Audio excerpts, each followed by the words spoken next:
Anchoring is one of the most demanding moments at the helm.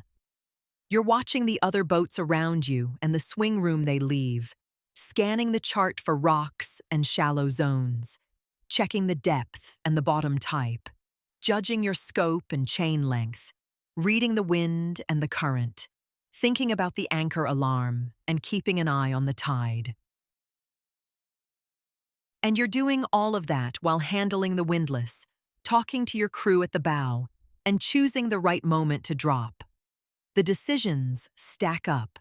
The light is fading, and whatever you set is what holds you through the night.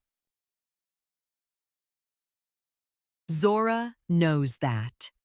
Anchoring is a guided mode that gives you the right information at the right moment, so your attention stays where it belongs, on the water. It starts the moment you tell Zora you're going to anchor.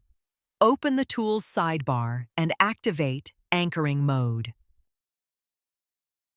As soon as anchoring mode is on, Zora adjusts your alarms, shallow water, AIS, so you're not distracted by alerts that don't matter while you're maneuvering slowly through an anchorage. At the same time, your dynamic navigation screen switches to its anchoring layout, the widgets you set up for this moment. For this walkthrough, that layout carries three things: live navigation data, a satellite top view to catch coral reefs or rocks that may not be on the chart, and the chart itself with its depths and prohibited zones. Three perspectives on the same spot, side by side, while you decide where to drop. Zora already knows how much chain you have on board and the depth under your keel. So as you motor around looking for your spot, it shows you live the scope you could set right here, right now. When you find the spot you want, you have two ways to drop. Tap the scope button to let Zora set the chain length from your chosen scope ratio, or tap Drop Anchor to set the chain length yourself. Once the anchor is on the bottom, use the vertical slider to dial in the chain length you've actually deployed. The more accurate that number, the more precisely Zora can fix your anchor position, because behind the scenes, it's combining your chain length with your freeboard height, your bridle length, and the depth at the drop point. At the bottom left of the slider, Zora gives you the chain length where the bridle should go on. Pay out to that length. Attach the bridle, then keep paying out chain until the bridle takes the load. Chain length plus bridle length. Zora now has your exact set length. Tell it the anchor is set. This is the holding check. Zora shows your speed over ground and, if your engine is connected, your engine RPMs, so you can back down on the anchor with everything you need on one screen.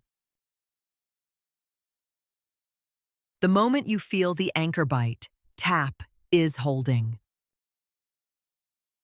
Zora now calculates your true anchor position from the depth, the chain length, the bridle length, and your boat's geometry.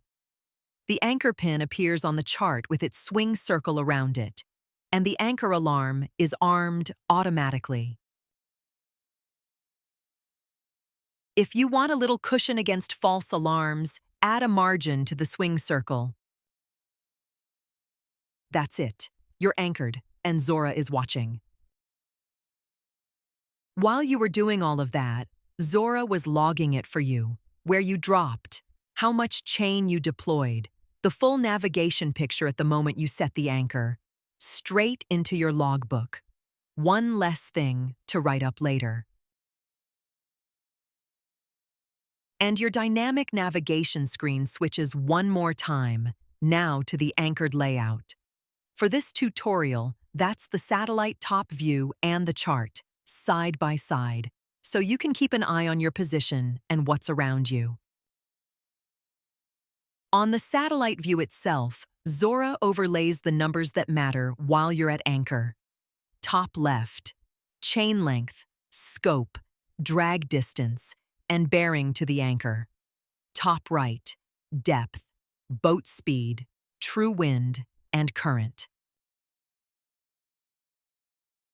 Tap any of those values to open its history graph, and, from the same place, set an alarm on it if you need one. In anchored mode, you also see the date and time you set the anchor, and the tide level at that moment. Below that, Zora projects the next high tide. If your scope won't be enough at that next high tide, the entry starts blinking red. So you know to let out more chain before, not at 3 in the morning. For this part of the tutorial, we've simulated a dragging anchor with demo data, so you can see what happens when the alarm fires. You'll see and hear it at the same time. The anchor swing circle turns red on the chart. An alarm notification appears in the app bar alongside your other notifications, and the alarm sounds through the boat. To reset, you have two paths. If the anchor has caught again on its own, just tap is holding one more time.